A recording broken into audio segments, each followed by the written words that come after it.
some people may know that church as Kanisa Fellowship.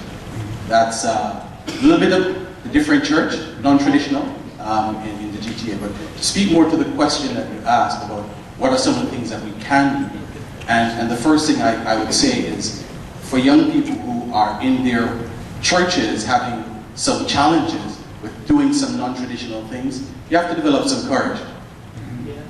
You have to develop some courage to just go and do, in spite of. Being sure, yes, it's in alignment with what the Word of God says, and you're not doing anything that's, off the Word of God, but you have to be prepared to go in spite of the opposition. Yes. Christ didn't stop healing on the Sabbath because someone didn't like it. Right? So, although you're going to get some complaints, you've got to keep moving forward. And another thing I'd say is, we've got to develop a heart, really, for the people that we say we want to reach. Because often we say we want to reach the addict, we want to reach the prostitute, we want to reach the GLBT community, we want to. And then they turn up at our church, and what do we do? When the person comes into our church that isn't dressed like we are, what do we do? Do we really love them? Or do we see their clothes? Do we see what they look like? Do we look at their attire? Do we don't like the way they smell because they may be coming from a bar? So what? We have to be really caring about the people that we say we want to reach, so that when they come, we're prepared to deal with them. And I'll tell you this. It took some courage for a few people to start this church called Kanisa Fellowship about just over 10 years ago.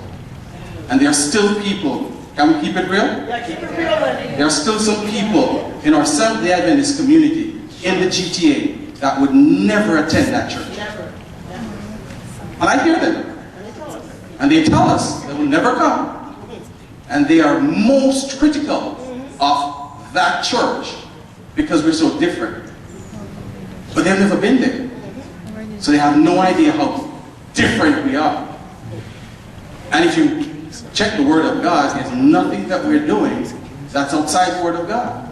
The first thing we did in establishing that church is we went to the conference. And we've never done anything outside of what the conference guides us to do.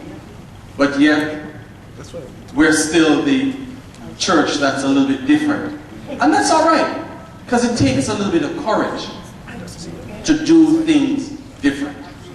So if we learn to love each other, then we can look past some of the differences and recognize that our church is big enough to embrace the differences. Because the way we do things here in the GTA is still not the same way that they do it in Southern California, where you're from. It's not the same way they do it in the Caribbean. It's not the same way they do it in Africa. We are all different. And our church is big enough, it's wide enough to embrace those differences. Because there's a lot of different people out there that we need to reach.